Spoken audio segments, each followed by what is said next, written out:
ఎందుకు మీరు త్వరితగతిన పూర్తి చేయలేకపోయినారు? దానివల్ల మనకు పడిన పెనాల్టీ ఎంత? మనం ఎన్ని వేల కోట్ల పెనాల్టీలు కట్టినాం.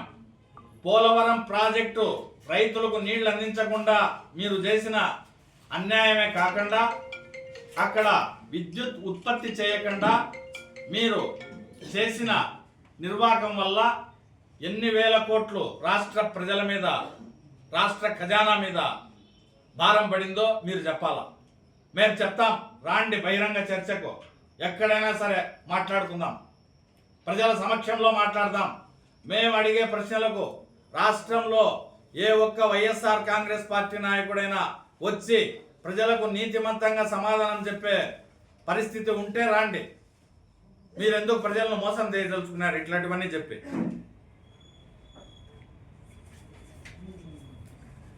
కడపలో జగన్మోహన్ రెడ్డి గారు ముఖ్యమంత్రి కాకముందు చిన్న షాప్ పెట్టుకొని ఉండే షిరిడి సాయి ఎలక్ట్రికల్స్. ఈరోజు ఆయన టర్నోవర్ ఎంత? కొన్ని వేల కోట్లు.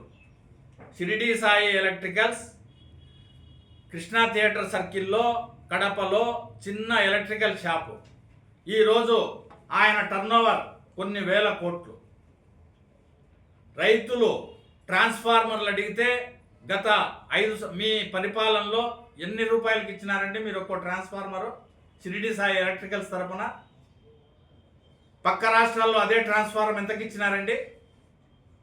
2 3 మీరు సప్లై చేయలేదా? ఆ డబ్బంతా ప్రజల డబ్బు కాదా?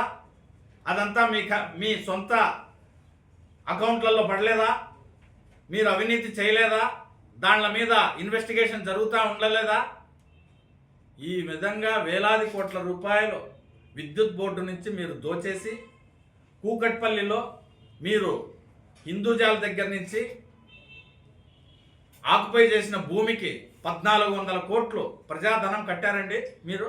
నిజం కాదా? షిరిడి సాయి ఎలక్ట్రికల్స్ దగ్గర నుంచి మీరు దోచుకున్న వేలాది కోట్ల రూపాయలు ట్రాన్స్ఫార్మర్లు పక్క రాష్ట్రాల్లో ఇచ్చే ధరతో పోలిస్తే 2 3 ధరలకు సప్లై చేసి ప్రజలకు అన్యాయం చేసింది మీరు కాదా? ఈఆర్సీ వాళ్ళు హిందూజాలకు పేమెంట్ ఇవ్వద్దని చెప్పలేదా? ఎందుకు మీరు ఈ విధంగా ప్రజలను మోసం చేసేదానికి ఇదంతా చేస్తున్నారు? మైలవరంలో మీరు సోలార్ ప్లాంట్ మీద దాడి చేయకపోయి ఉంటే రాయలసీమలో, ప్రకాశం జిల్లాలో ఎంతమంది నిరుద్యోగులకు ఉపాధి వచ్చి ఉండేది? వాళ్ళందరికీ ఉద్యోగాలు వచ్చి ఉండేవి. 7,000 మెగావాట్ల విద్యుత్ ఉత్పత్తి ఆగిపోయింది. 7,000 మెగావాట్లు కాదు, వాళ్ళు దాదాపుగా సోలార్ ఇంటెన్సిటీని బట్టి 10,000 మెగావాట్లు ప్రొడ్యూస్ చేసిండేవాళ్ళు. విద్యుత్ ఉత్పత్తి మిగిలి ఉండేది. మనం పక్క రాష్ట్రాలకు అమ్ముకునే సత్తా వచ్చి ఉండేది. మనం లాభపడి ఉండేవాళ్ళం. మీరు చేసిన పని వల్ల మీరు విద్యుత్తు కృత్రిమ కొరత సృష్టించి యూనిట్ ఎక్కువ ధరలకు కొనేటట్లు చేసి ముడుపులు తీసుకొని రాష్ట్రాన్ని సర్వనాశనం చేసినారు. విద్యుత్ వ్యవస్థను నిర్వీర్యం చేసినారు. మీరు ఈ పొద్దు మాట్లాడుతున్నారు కలెక్టరేట్ దగ్గరకు వచ్చి. చెప్పాలా? శ్రీకాంత్ రెడ్డి సమాధానం చెప్పాలా? అమర్నాథ్ రెడ్డి సమాధానం చెప్పాలా? జగన్మోహన్ రెడ్డి సమాధానం చెప్పాలా ఈ రాష్ట్ర ప్రజలకు? ఈరోజు ఈ గతి ఎందుకు పట్టిందో?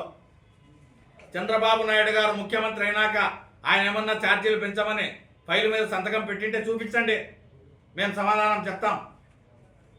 విద్యుత్ ఛార్జీలు పెంచము అని మేము పార్టీ ఎన్నికల మేనిఫెస్టోలో చెప్పినాం, పెంచం. మీరు పెరిగే విధంగా గత 5 సంవత్సరాల్లో వ్యవహరించిన తీరు వల్ల ఆ పరిణామాలు తల ఎత్తుతూ ఉన్నాయి.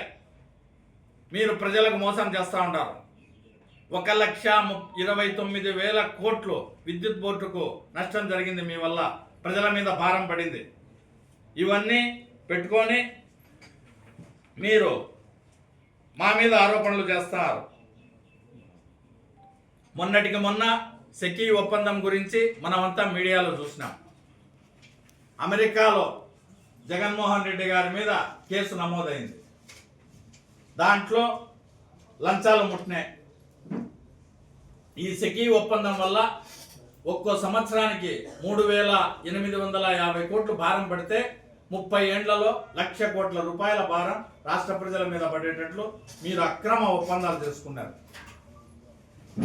క్లియర్గా చీఫ్ మినిస్టర్ ఆఫ్ ఆంధ్రప్రదేశ్ అని అక్కడ మెన్షన్ చేసి ఉండడం మనం ఫోటో కాపీ తీసి వార్తాపత్రికల్లోనే వేసినారు. ఇటువంటివన్నీ మీరు పెట్టుకొని మీరు ఇతరులను కామెంట్ చేసే స్థాయికి వచ్చినారు. ఇది ప్రజలను మోసం చేయడం తప్ప వేరే ఏమీ కాదని చెప్పి నేను మీ అందరికీ తెలియజేస్తున్నా. ఈరోజు రాష్ట్రంలో 20,000 మెగావాట్ల విద్యుత్ ఉత్పత్తి జరుగుతూ ఉంది.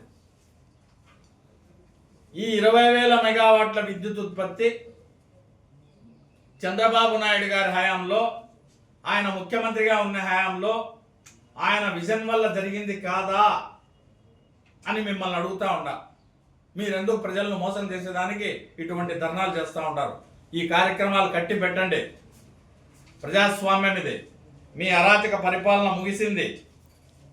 ఇంకా మీరు ఇవన్నీ కట్టి పెట్టి మంచి పద్ధతుల్లో ప్రజల వద్దకు రాండి. ప్రజలు మిమ్మల్ని తిరస్కరించినారు. ఇంకా మీరు చేసిన గాయాలు 50 సంవత్సరాలు మర్చిపోలేరు ఈ జనం. మీరేదో 6 నెలలు అయితేనే తొందరపడి వచ్చేస్తున్నారు. 6 నెలలు కాదు కదా, 50 సంవత్సరాలు కూడా మీరు ప్రజల గుండెల్లో చేసిన గాయాలు మాసిపో. అంతటి గాయాన్ని చేసినారు మీరు ప్రజలకు. ప్రజలు మిమ్మల్ని నమ్మే పరిస్థితుల్లో లేరు. చేనేత కార్మికులు ఉన్నారు. చేనేత కార్మికులు ఏమైనా గవర్నమెంట్ అధికారం లేకొస్తానే వచ్చి మాకు రాయితీ ఇవ్వండి అని అడిగినారా? అడక్క ముందే ఆటోమేటిక్గా వాళ్ళకు 200 యూనిట్ల వరకు రాయితీ ఇస్తూ ఉంది ప్రభుత్వం, చంద్రబాబు నాయుడు గారి ప్రభుత్వం.